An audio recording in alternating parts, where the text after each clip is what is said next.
define her work. She's just an incredibly prolific scholar. Her most recent book, which is coming out soon, we're all waiting to read, is called Women, Gender, and Religious Nationalism in India.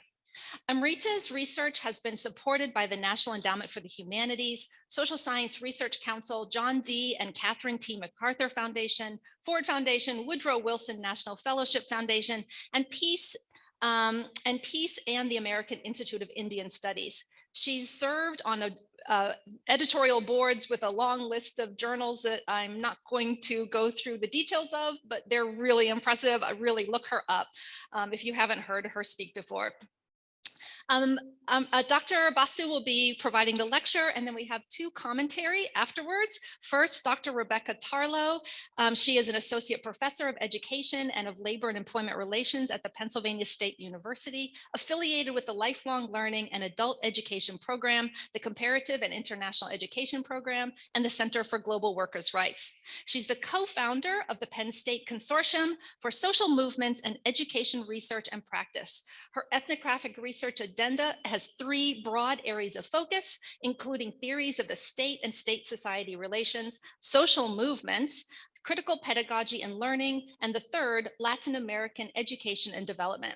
Many of you may know her through her book, Occupying Schools, Occupying Land, How the Landless Workers Movement Transformed Brazilian Education, which came out in 2019 with Oxford University Press. In this book, she examines the educational initiatives of the Brazilian landless workers movement, a national social movement of rural workers struggling for agrarian reform. Her current research examines teachers' activism in Brazil, Mexico, and the United States. Following Dr. Tarlow, we will have Dr. Xenia Zacharia. She is Assistant Professor of International Education Policy at the University of Maryland, College Park. Her research examines conflict and peace building in education and advances a critical approach to refugee studies in the Middle East.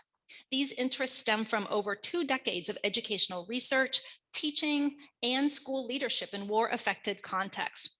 Her recent study with Dr. Menashi and I'm sorry, I'm going to mispronounce this, Schweibe, examined partnership arrangements in the global educational response to the Syria refugee crisis. She is currently investigating how organizations and actors advance anti-colonial and anti-racist agendas in education and emergencies. She was a Twainee Fellow at the Carr Center for Human Rights Policy at Harvard and works with international government and civil society organizations and schools on issues related to education and conflict. I can't think of two more qualified and impressive respondents today. So thank you all very much. We look forward to your questions and comments following the talk and commentary.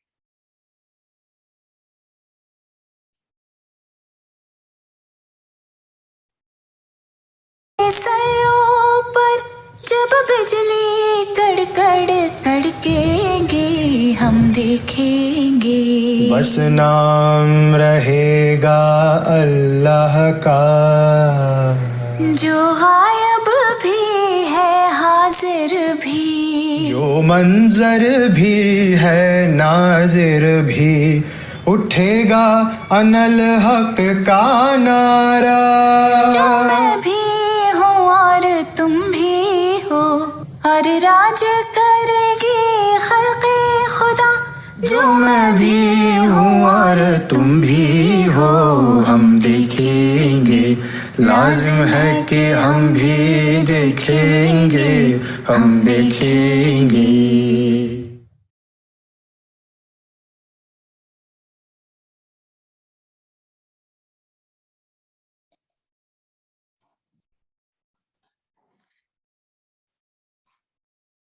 I am honored to be delivering the Kneller lecture and so grateful to Supriya Bailey for inviting me to speak. Thank you to all of the people who've put to bed this extraordinary event. Whoops, excuse me, I think I'm so sorry.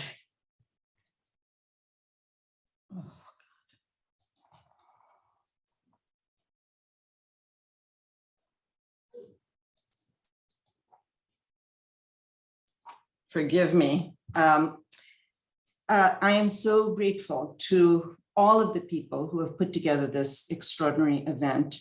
Thank you also to my interlocutors, Rebecca Tarlow and Zeena, Zakharia, who have helped me think through my remarks for today. I am really sad not being there physically in person with you, but thanks to Supriya, to Zeena, and to Rebecca, I feel as if I am. The Pakistani poet, Faiz Ahmed Faiz, wrote the Urdu song that you just heard, We Shall Witness. He wrote it in the context of Zia-ul-Haq's repressive military dictatorship of Pakistan. The song was written around 1986, but it's become a theme song of one of the protests that I'm going to be speaking with you about today. My talk, inspired by the themes of the conference, asks where we can find idealism at a time when globally there has been a growth of right-wing populism and religious nationalism, the erosion of democracy, and growing violence against dissidents and religious and ethnic minorities. The challenges that activists, progressive activists, face in India have never been more daunting. The courts in the past protected civil rights and liberties, but are increasingly reluctant to do so. Progressive NGOs have been disbanded and demobilized. Activists are harassed and imprisoned on baseless charges of sedition and terrorism. This is the context in which two inspiring social movements have emerged and engaged in prolonged sit-ins, occupying public space. One of the most important of many protests against the Citizenship Amendment Act, although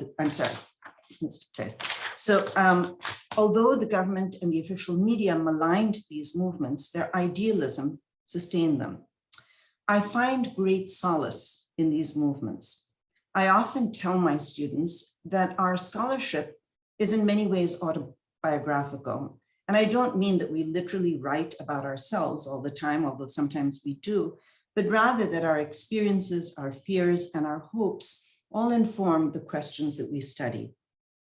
In my case, I was deeply influenced by my left-leaning Hindu father and my Sikh mother about the importance of building connections across religious divides to overcome bigotry and sectarianism. My mother inspired me by her commitment to feminism, both in the life that she led and also the issues she fought for. So I'm going to say a little bit about the two movements that I'm going to discuss today. Then I'll outline my overall argument and go into these movements in somewhat greater depth. The first movement, which occurred from 2019 to 2020, entailed opposition to the Citizenship Amendment Act, or the CAA. The CAA is the culmination of a whole number of steps that the Hindu nationalist government has taken to establish Hindu domination and to disenfranchise the Muslim community. It provides an accelerated path to citizenship for non-Muslim immigrants who arrived in India before 2014, December 2014, from neighboring Muslim majority countries. It explicitly excludes Muslim immigrants from citizenship. The cabinet has also been putting in place a national population register, which will document the birthplace of all Indian residents, citizens and non-citizens alike, thereby implying that Indian lineage is essential for establishing citizenship. The legislation empowers government functionaries to profile Muslims by requiring that they verify their citizenship, and it enables the government to identify and deport non-citizens. One of the most important of the many protests that took place in India against the CAA, and the focus of my talk, took place in Shaheen Bagh in Southeast Delhi. It began on December 14th, 2019, when about a dozen women occupied the highway in their neighborhood and launched a 101-day protest, which attracted thousands of visitors. The Shaheen Bagh protests surmounted seemingly insurmountable odds. Record low temperatures, I think this is one of the coldest winters in Delhi, several court petitions that sought to evict them, and false rumors about them. The women finally vacated the protest site on March 24th, 2020, when the government declared a lockdown to slow the spread of COVID. I was in New Delhi in the winter of 2019 and was fortunate to be able to spend some time with these women in Shaheen Bagh. The second movement I'm going to be describing took place just a few months after the anti-CIES protests. Farmers organized a massive movement demanding that the government revoke 3 farm laws which eliminated guaranteed prices for certain crops and increased their vulnerability to corporate exploitation. The protests began in August, escalated in September when the government hurriedly pushed these laws through Parliament, and by late November, tens of thousands of farmers had embarked on what they called Dilli Chalo, Let's Go to Delhi procession. Tens of thousands of them settled on 3 different border sites, border entryways into Delhi. They traveled by bicycle, by foot, by tractor to get there. To support the protesters, 250 million people across India, a global record, staged a 24-hour solidarity strike on November 26th. Hundreds of thousands of farmers continued to occupy the site.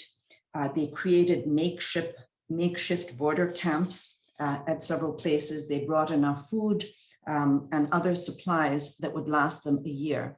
And in fact, they remained at the site for a full year until in November 2021, the government decided to repeal the farm laws. Now, the farmers' movement began in a region of Punjab in northern India, where I helped run a small non-governmental organization called Building Bridges that my mother created. It works with the widows of farmers who have committed suicide because these farmers were unable to repay mounting agrarian debts. Through this work, I've become aware of the devastating costs of state policy and corporate control over agriculture. Because more men than women commit suicide in face of these debts, women are left to repay these debts and also to support their family and to try and hold on to their land. So I was not surprised that farmers from this region were so active in these protests and that women from these farming communities played key roles in these movements. The groups that organize these movements are proud of their identities and respectful of the identities of others, thereby demonstrating in their actions the importance of tolerance and diversity amidst growing chauvinism and bigotry. I want to now place these 2 movements within a larger context of social movements that have been taking place in India and transnationally. And in doing so, I want to identify 3 dilemmas that social movements have faced and to ask how these 2 movements have faced these dilemmas. The first is that for a variety of reasons, the strongest social movements in India, but I think also in many parts of the world, occur within localities. These movements are often energized, but also circumscribed by the particular political and social conditions in the regions that give rise to them. The challenge that movements face is how to form broader alliances with groups across regions and how to influence national policy. Both of the movements that I'm describing, the farmers' movement and the anti-CIES protest movements, occurred within particular localities on the outskirts of Delhi and in one of its neighborhoods, but they inspired similar protests around the country. Those who could not visit Shaheen Bagh staged sit-ins wherever they lived. The farmers' movement is primarily a North Indian movement, but many cities created their own Nation for Farmers campaigns. And in fact, protests in support of the farmers' movement took place across the world. Furthermore, the demands of these movements cannot be considered relevant only to particular regions. They concern broad national policy. The Shaheen Bagh protesters challenged the government's redefinition of citizenship and demanded that it respect constitutional principles. The farmers' unions opposed the growing centralization of power, the state's capitulation to business elites, and the violation of civil rights and liberties. A second dilemma that social movements face is how to simultaneously address a range of intersecting inequalities. When we examine the trajectory of social movements in India, we see an important pattern emerges.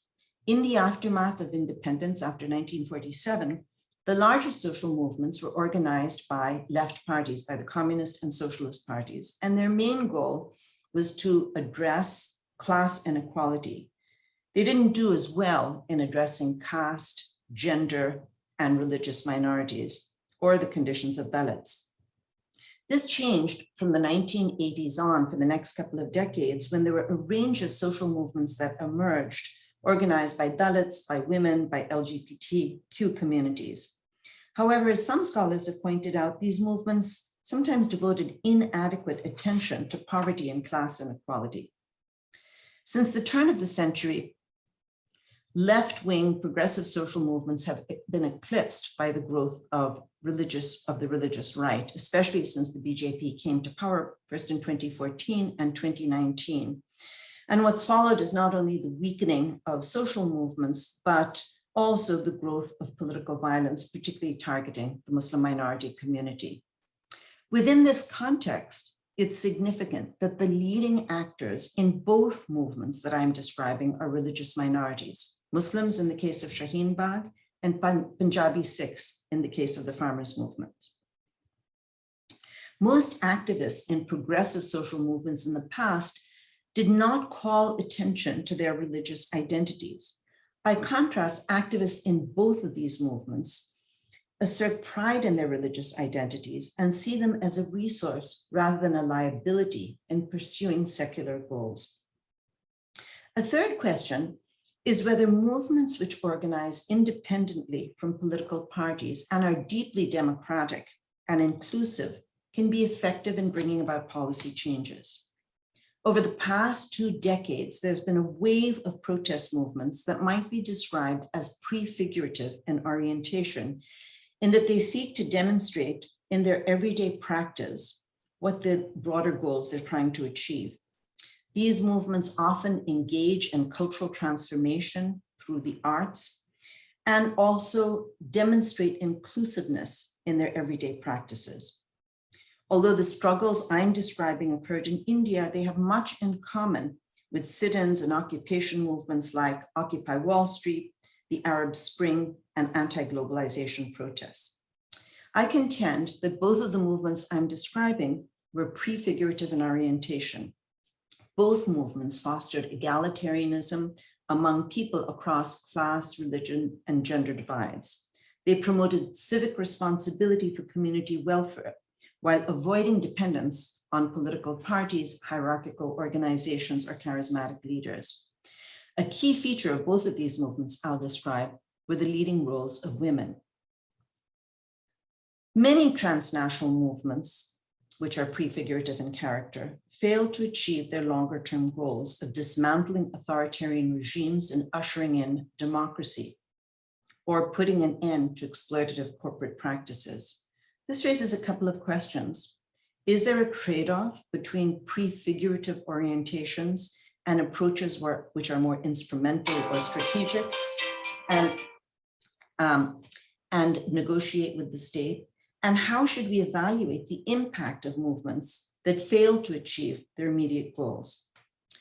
Both movements, I would contend, the movements I was examining, were strategic in making demands of the state and doing so without abdicating or compromising their goals, demonstrating that there isn't an inherent tension between prefigurative and strategic orientations. However, there's a difference between the two movements.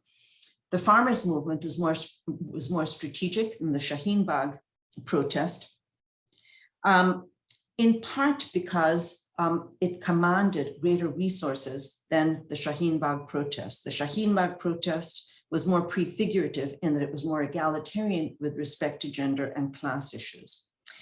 However, I will argue that even the Shaheen Bagh protest that failed to achieve its immediate goals, it failed to get the government to repeal CAA, succeeded in its educational role of raising political consciousness and fostering active citizenship. Let me now elaborate on these movements in turn. I want to begin by talking about the way these movements challenge democratic erosion and corporate takeover. The Shaheen Bagh protesters constantly affirmed constitutional rights and principles. At the site of the protest, there was a podium in which activists would keep getting up and reading passages out loud of the Constitution. There were posters of B.R. Ambedkar, the author of the Constitution, that lined the protest site. The protesters often would recite the national anthem. They would hoist the tricolor flag, and they wore images of the flags on their body and clothing.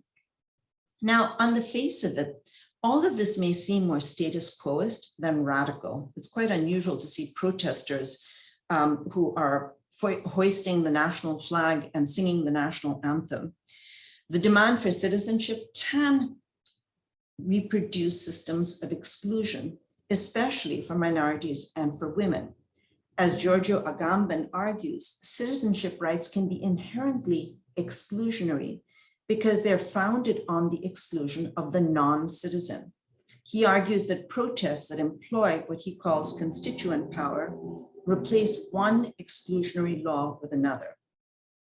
However, Muslim women at Shaheen Bagh vigorously championed constitutional principles and broad-based citizenship rights to oppose the current government's attempt to make religion, or jus sanguinis, right of blood, the basis for citizenship. They pointed out that the CAA violates the Constitution, which defines India as a sovereign, socialist, secular, democratic republic, and accords citizenship rights on the basis of jus soli, or birth within a territory, meaning that religion should not determine membership in the political community. The Shaheen Bagh protesters defied what Agamben describes as the logic of constituent power by not only affirming constitutional protections of civil and political rights, but also of directive principles that promote social and economic rights. They showed that far from being empty abstractions, citizenship rights are crucial to the security and well-being of low-income and marginalized communities. So demands for citizenship in Shaheen Bagh became a fulcrum for addressing a whole multitudes of social problems, including the threat of violent displacement, discrimination against Muslims and Dalits, gender inequality, unemployment, poverty, and the lack of civic amenities in poor neighborhoods. The farmers' unions opposed the government's attempt to centralize power and to make agriculture a national subject by pointing out that within the Constitution and according to federal principles, these issues should be determined provincially, regionally, not nationally. They showed how private and corporations, both local as well, domestic as well as global, would be able to determine what crops they grow, what prices they charge, and that would increase landlessness, pauperization, and indebtedness. The farmers' movement has also taken a very strong stance on defending civil rights and liberties. It's condemned the government for using draconian laws to imprison intellectual artists and activists who've been accused of challenging the regime. Another key feature of both movements is that they were organized, as I mentioned earlier, by religious minorities who draw on religious sources of inspiration to pursue secular goals. Both movements dispelled false characterizations of Islam and Sikhism, highlighting the way these religious traditions promote equality and tolerance. The Shaheen Bagh protesters recited scriptures from the Bhagavad Gita, the Bible, the Quran, and the Guru Granth Sahib, the Sikh religious text, as well as revolutionary poems. Sikh farmers contested attempts to discredit them as terrorists and Khalistani separatists. Farmers at the sit-ins quoted scriptures to affirm Sikhs' commitment to the dignity of labor and opposition to the caste system. But beyond what they said and recited, The border sites of the camp embodied Sikh principles of seva and langar, so service and also the distribution of food through communal kitchens to anybody who would visit the sites of the protest. This affirmation of religious tolerance resulted in remarkable shows of solidarity among farmers and people who were protesting against citizenship laws. One of the farmers' unions from the Punjab sent a big delegation of farmers to Shaheen Bagh to bring rations, equipment, and set up communal kitchens at the site of Shaheen Bagh. Muslims from Punjab reciprocated by traveling to the farmers' encampment at the Delhi border and preparing meals from there. As a result of their inclusive character, both movements attracted supporters from a range of identities and political affiliations. Strong bonds developed in Shaheen Bagh between the older residents and students from the neighboring Jamia Millia University. Punjabi farmers who joined the protesters at Shaheen Bagh raised awareness about public policies that have contributed to the agrarian crisis. Trans activists joined the protest in order to oppose not only CAA, but the Transgender Person Bill, which requires proof of gender confirmation surgery for someone to be registered as transgender. All of this brings me to my third point concerning the prefigurative orientation of both movements. Rather than simply calling on the state to fulfill their demands, both movements created egalitarian communities in which men and women shared equal responsibilities for cooking and childcare. Volunteers distributed refreshments and meals throughout the day to protesters and people from the neighborhood. They created health centers where doctors provided medication and health exams. The camps where the farmers were sitting in created gyms, salons, and libraries. Both of these movements insisted on maintaining their autonomy from political parties and also insisted that there was no one leader of either of the protests. Leadership was shared. To maintain its autonomy from political parties, the farmers' movement didn't even include supportive party leaders in negotiations with the government. One leader from each of 31 farmers' unions took turns participating in negotiations with the government. Both the Shaheen Bagh and the farmers' sit-ins inspired and were sustained by their cultural creativities. Posters, murals, art displays challenged official narratives. Musical performances forged composite cultural identities by drawing on diverse linguistic traditions, regional and religious histories. The songs kept alive memories of resistance to repression in other times and places. There was something like 650 songs that were generated by the farmers' movement. They were inspired by rap, by Sikh hymns, and by folk melodies from Punjab and Haryana. They expressed the festivity associated with weddings, the faith evoked by religious hymns, and the revolutionary zeal associated with radical traditions. Many of the songs and poems at Shaheen Bagh highlighted women's contributions to social transformation. A poem that went viral begins, "The revolution will come wearing bangles, bindis, and hijabs." Another poem, the name is Shaheen Bagh, reflects the ways feminine modalities of protest imbue the movement with warmth, love, and support that's commonly associated with home and community. A frequently heard refrain from South Asian women's movements at Shaheen Bagh concerns azadi, or freedom.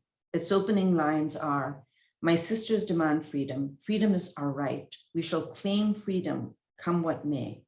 Azadi here refers to freedom, both from patriarchal and state oppression. This brings me to the crucial role that women played in both of these protests. Muslim women anchored their commitment to democratic values in their roles as mothers.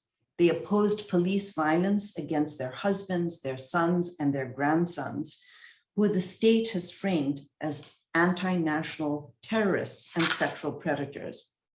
In fact, the catalyst of the Shaheen Bagh protest was police violence against students at the neighboring Jamia University.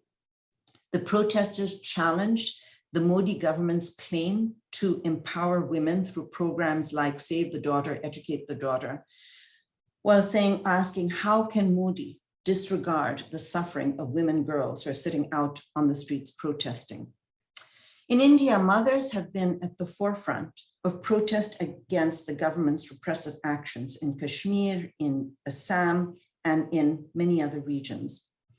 Through maternal and gendered frames, Muslim women resisted state violence when it would be counterproductive for men to do so, because Hindu nationalists have framed and demonized Muslim men as violent abductors of Hindu women and patriarchal oppressors of Muslim women.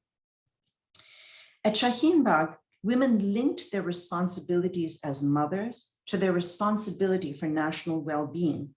They spoke of their duty to protect their children's rights to live in India in face of repressive legislation and police brutality. In the process, they also challenged Hindu nationalist depiction of Muslim women as subservient to male domination and lacking agency. It's also significant that the very modes in which Shaheen Bagh women protest embodied nurturance, patience, and perseverance. Having experienced frequent displacement before and after partition, women resisted by refusing to be uprooted from their homes and communities. This act of waiting patiently offers a sharp contrast to the government's hurried and secretive decision-making style. Women also played crucial roles in the farmers' protests. The agrarian crisis has magnified gender inequalities and politicized women. The burdens of women on women have increased as a result of male migration to the cities, rendering women increasingly responsible for their families. The new laws increase women's susceptibility to exploitation and make their labor even more invisible. However, there have been greater obstacles to women's protest in the farmers' movement than in the Shaheen Bagh protest.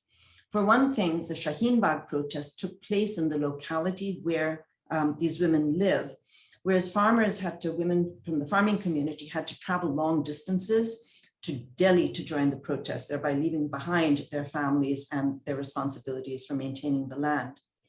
Furthermore, some of the male leaders of the farmers' movement initially viewed women's leadership with some suspicion, protested or expressed discomfort when women came to the podium and took up the mic.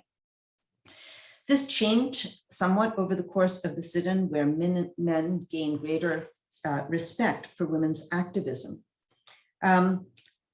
Several women, in fact, at the Tikri border commented that men had come to share more in the responsibilities of care for the community at the border sites. Through their occupation of public space and their public voice and visibility, women in both movements have simultaneously challenged repressive laws and expanded the bundle of citizenship rights. So I want to conclude now by returning to the question that I posed in the beginning and asking, what do these movements tell us about the possibilities of prefigurative movements being successful? And what metrics of success should we employ in evaluating these movements? I've argued that both of these movements were prefigurative in orientation, insisted on autonomy from political parties and the state, and engaged in deliberative democratic decision-making. Although both movements sought changes in laws around citizenship and farming, they did not rely on the courts to bring about these changes. However, the Shaheen Bagh protest was more prefigurative than the farmers' movement in its egalitarianism and its enactment of an inclusive citizenship. It defied instrumentalist logic in continuing the sit-in despite the government's refusal to concede to its demands. Compared to the Shaheen Bagh protest, the farmers' movement was less inclusive of the most vulnerable groups. Farmers' unions historically in India have been dominated by land-owning farmers and have not addressed questions that most concern landless agricultural laborers, like the recent passage of labor laws which extend the working day and dismantle workers' protections. To some extent, this changed over the course of the sit-in. The coordinating committee of the Farmers' Union welcomed the participation of landless and lower caste agricultural laborers and called for broad-based class unity. Nevertheless, the farmers' movement did not explicitly challenge class inequality within the agrarian community. The farmers' movement was more strategic or more instrumentalist because it had certain advantages over the Shaheen Bagh movement. It's the culmination of a long history of mobilization by agrarian unions in Punjab and in other states. Whereas the Shaheen Bagh movement lacked an infrastructure and organizational resources, 40 farmers' unions created the Joint Farmers Front to coordinate their efforts. Compared to the Shaheen Bagh protest, the farmers' movement had more support from unions, from political parties and philanthropic groups. This is probably the result of several factors, including the fact that anti-Muslim sentiment is much greater than anti-Sikh sentiment in India. Farmers constitute a large voting bloc, so the government was worried about the repercussions of repealing the farm laws. And 70%, over 70% of the population derives its livelihood primarily from agriculture, so farmers are considered indispensable to national well-being. Not so Muslims or Muslim women. How then should we evaluate the success of these two movements? In one respect, the farmers' movement succeeded because the government conceded to its demands, whereas the Shaheen Bagh protest failed because the government refused to do so. And yet we don't yet know whether the farmers' movement was completely successful, although the government has agreed to withdraw police charges against farmers who participated in protests and to mandate minimum support prices.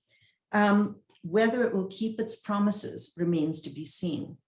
Furthermore, even if the government responds to all of the movement's demands, the farmers' movement's demands, that does not address the deeper structural causes of the agrarian crisis in India.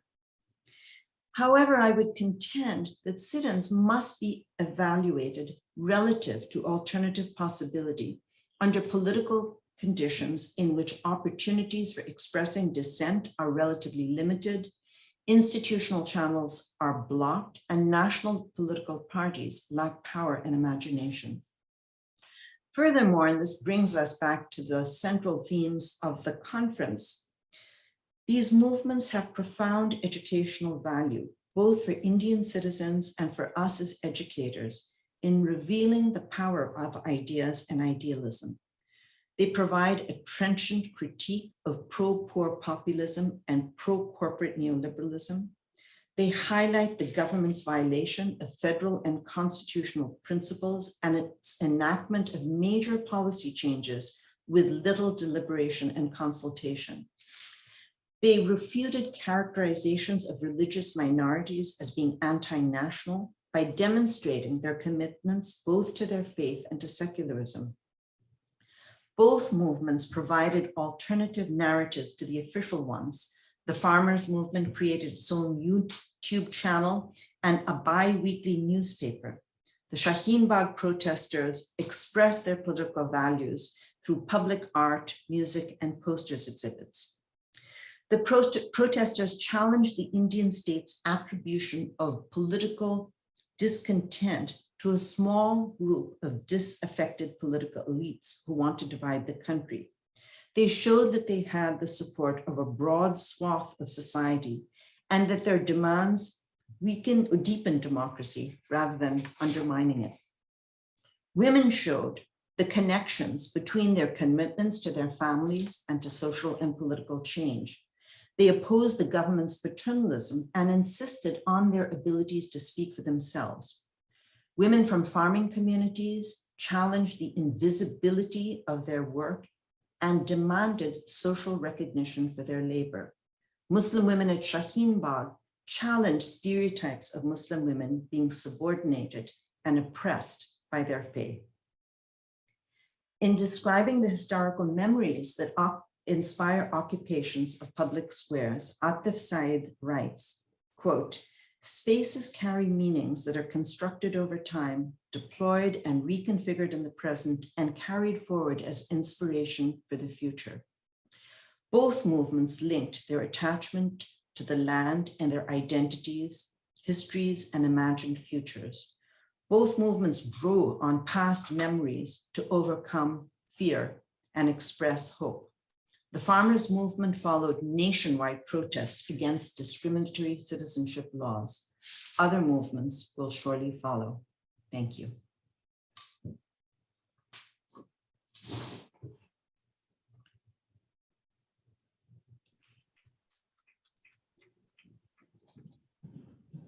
Hi, everyone.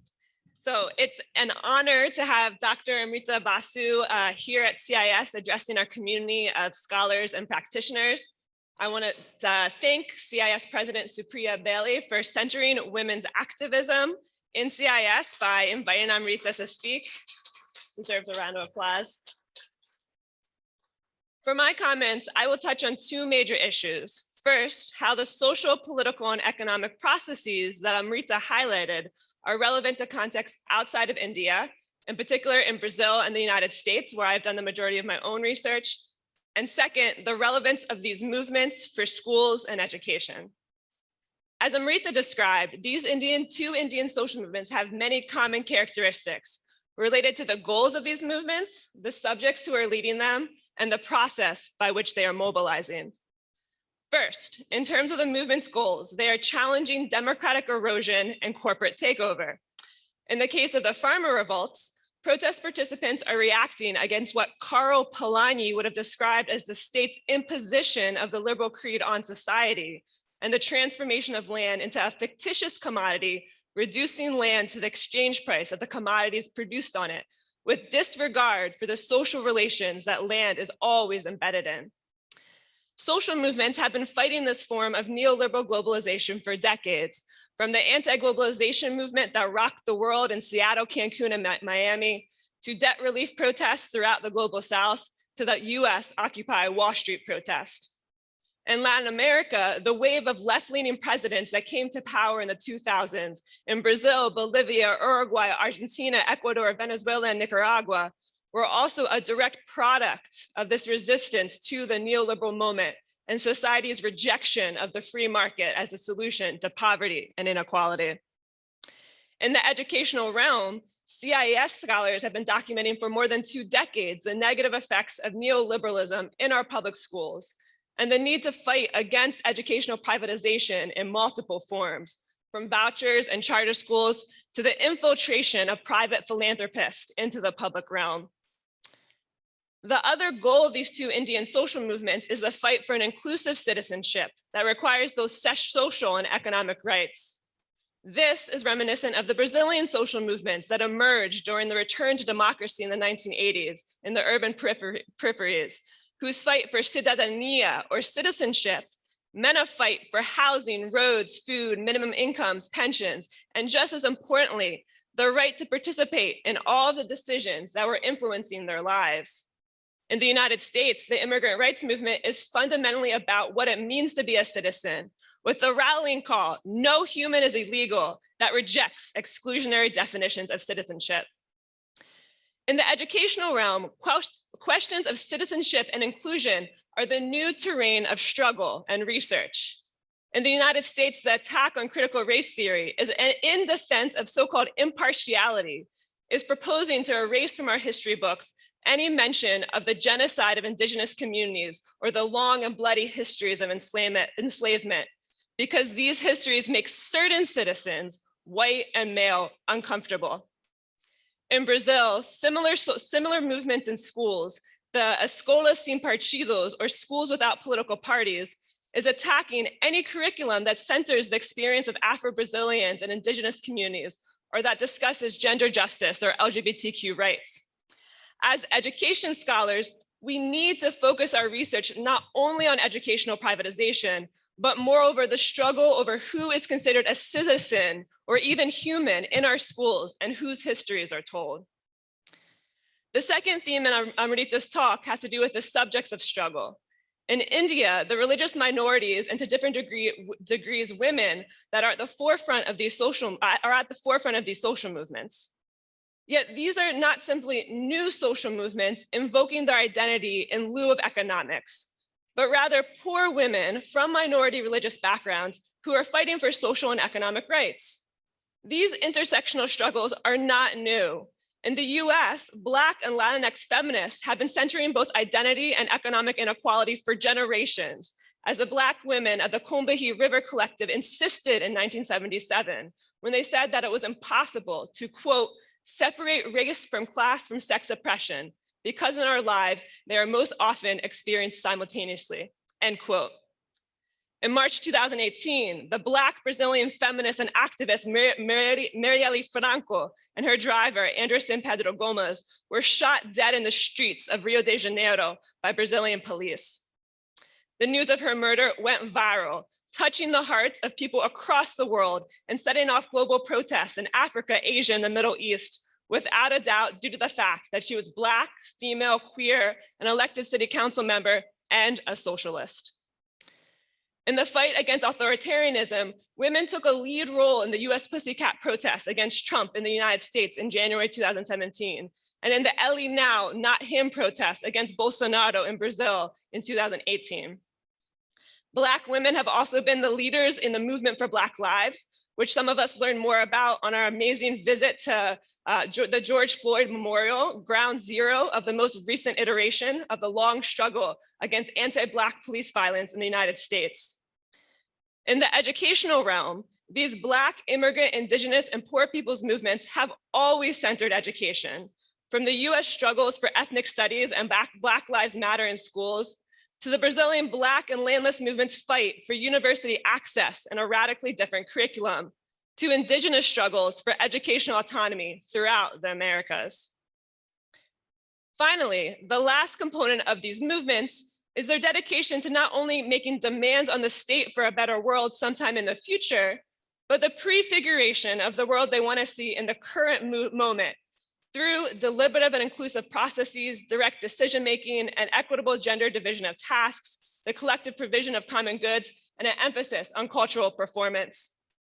Amrita argues that these prefigurative goals are not in conflict with instrumental goals, setting them apart from social movement activists who see any attempt to contest state power as undermining their hope for more utopian social and economic relations. This combination of instrumental and prefigurative strategies was epitomized by many social movements' responses to COVID-19, who in a diversity of geographical contexts demanded that their respective states utilize public resources to help poor communities survive the pandemic, while also taking direct action through mutual aid. In Brazil, the landless workers movement has donated more than 150,000 tons of food over the past 2 years to poor communities throughout the country, drawing on their more than 35 years of accumulated social movement infrastructure to support poor people's ability to survive the pandemic.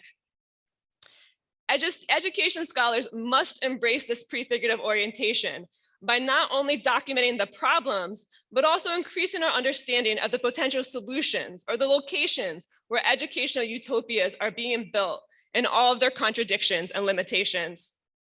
This was the political and intellectual project of the late Gustavo Esteva, who spoke at our CIES conference in Mexico in 2018, and who helped to build a university of the earth that embodied emancipatory educational ideals. The Alternatives Project, or TAP, recently created by a group of CIES scholars and civil society organizations, is also dedicated to documenting these educational alternatives.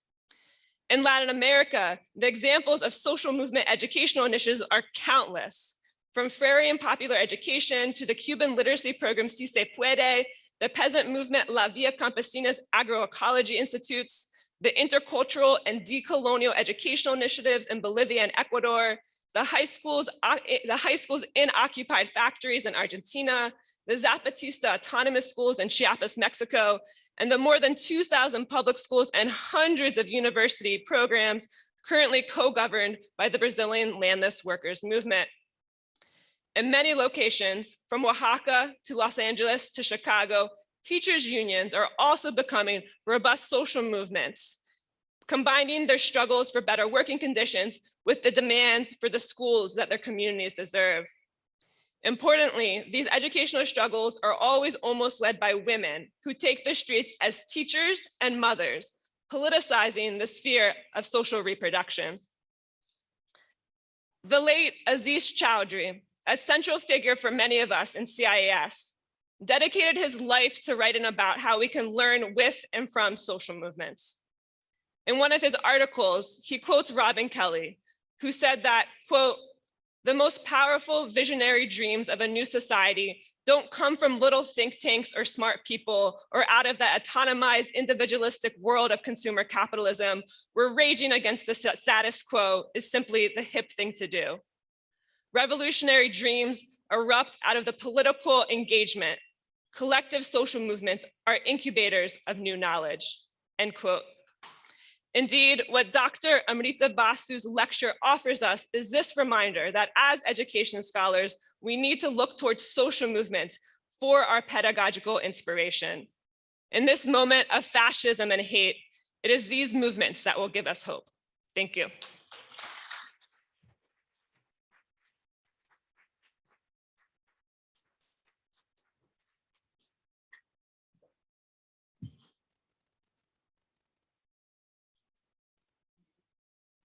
Thank you, Supriya, for bringing me into conversation with Amrita and Becky on a subject that deeply matters to me as a scholar, educator, and as a Lebanese-born Palestinian in the US Academy, descended from 4 generations of forcibly displaced people. I believe a better world is possible, and we must labor for that world. But how do we labor for it in the face of such daunting challenges? So much devastation, and how might our research and teaching sustain others who labor for it on the streets and in our classrooms, knowing that dissent has its punishments, even in the academy? Grateful to hold this space with you. I'll make a few remarks in 3 areas.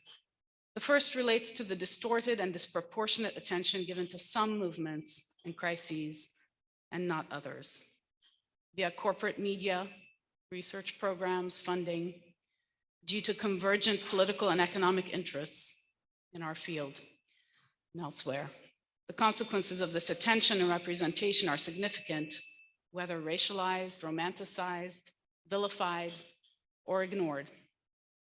We might consider, for example, how the knowledges, agency, and acts of resistance of indigenous and minoritized groups, communities under occupation, and the urban dispossessed have been represented in public discourse and in education, whether in India, Mexico, Lebanon, New York, elsewhere. We must ask ourselves, how is our research and teaching complicit in perpetuating inattention and misrepresentation? Second relates to how we understand and measure what constitutes success for social movements, as Dr. Basu referred. Insights around what makes an act or acts of resistance or dissent successful is best understood by the participants in those acts, the participants themselves. That is how those participants define that success in the short and longer term.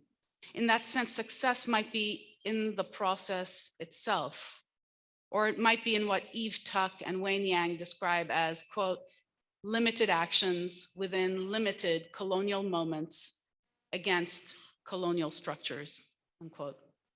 As such, the outcomes might be both desirable and terribly disappointing, guided by a cruel optimism that makes visible the constraining political and economic conditions of the world. I often think about the Iraq anti-war protests. Maybe you were there. They joined together an estimated 36 million people across the world in almost 3,000 demonstrations between January and April 2003. the largest being on February 15, 2003. I was a teacher in Lebanon, and the students organized a peace vigil. We stood in a field with our candles.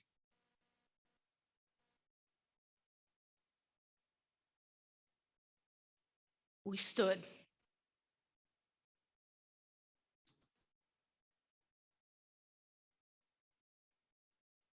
Connected to peaceful activists worldwide.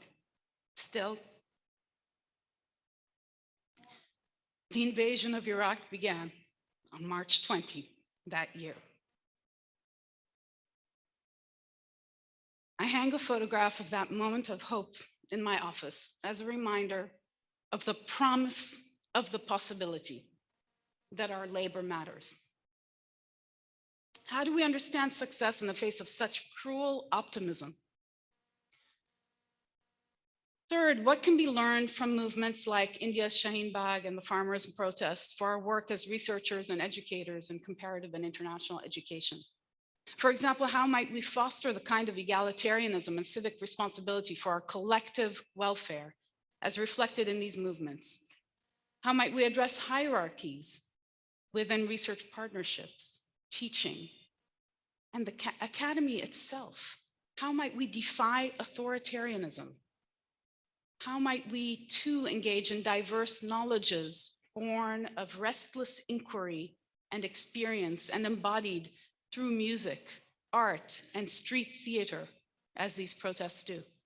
How might we bring this notion of translocal solidarities and prefigurative orientations into what we do, into anticipated possibilities and freedoms of what is not yet and in the making?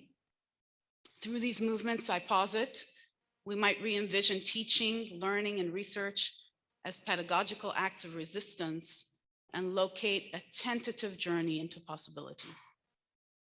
Making visible histories and structures of systemic exploitation, as well as long-standing traditions of resistance through our research and teaching, might open up critical spaces for rethinking the entrenchment of dominant and stagnant epistemologies regarding people, land, and life.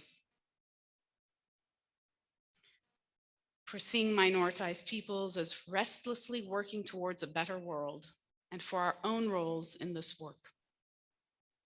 Schools tend not to teach histories of exploited groups and hide the actions of everyday peoples to resist and fight their exploitation.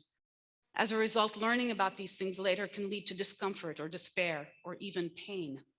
This pain amputates visions of possibilities for epistemological mobilization by legitimizing incomplete or untrue stories. The erasure of people's legacies of resistance has lifelong and generational effects. Indeed, current educational systems are often structured in ways for students to lose hope in thought and in action, and for classrooms to be places where an unequal and violent society is reproduced. In the 2017 Arizona state ban on ethnic studies demonstrates the ways in which histories of resistance, in this case, Indigenous and Latinx resistance, have been intentionally omitted to quash any collective understanding of social change. Also, in teaching individuality, schools encourage students to focus on what they themselves can do to solve global problems, which renders them out of the realm of possibility. Because how can one individual ever take on such daunting tasks? Also, many schools from an early age teach obedience and compliance, and the default thus becomes compliance with the status quo.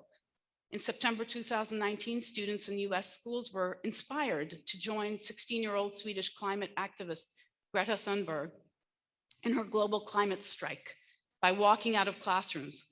But school teachers in several states were not permitted to support student participation.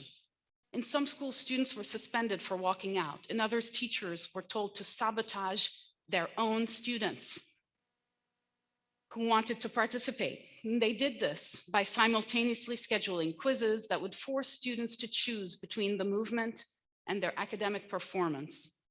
Similar patterns have been observed over the past 2 years with student organized protests to support Black lives and LGBTQ+ communities in the US, as well as during the 2019 leaderless protests in Hong Kong, Lebanon, Iraq, Chile, Iran, and the list goes on, young people internalize these lessons that institutions and structures are greater than individual and collective action. The constant questioning of how individuals can take on global problems also has the noxious effect of immobilizing young people well beyond the school years. Research and teaching in our field must counter this immobilization. Exemplifying the courage of collectives to risk their lives for a better world opens up pathways for possibility. Such examples of collective resistance, small and large, abound. According to Asif Bayat, even for those who, quote, structurally lack institutional power of disruption, such as going on strike, the street becomes the ultimate arena to communicate discontent. Bayat refers to what he calls the collective actions of non-collective actors as social non-movements, stating that they embody shared practices of large numbers of ordinary people whose fragmented but similar activities trigger much social change, even though these practices are rarely guided by an ideology or recognizable leaderships and organizations. Bayat provides examples of singular acts of everyday people, like Egyptian street vendors who defy parking laws to carve out a space to survive and even thrive in a city that tries to erase their existence through a quiet encroachment of the ordinary, he says. These acts collectively over time push changes in the rules. They push changes in expectations, policing, and even the laws of the city, even though they're not organized or led by specific or recognized entities. Conceptualizing social non-movements alongside strategic and prefigurative social movements allows for productive discussion about the many manifestations of social change and its representation in the everyday and the ordinary spaces that our students inhabit, that we inhabit as students, as researchers, and as educators. In the process of analyzing and reframing history and struggle through research and teaching, our possible roles in larger collective movements are also made visible. But so is the possibility of grief and heartbreak.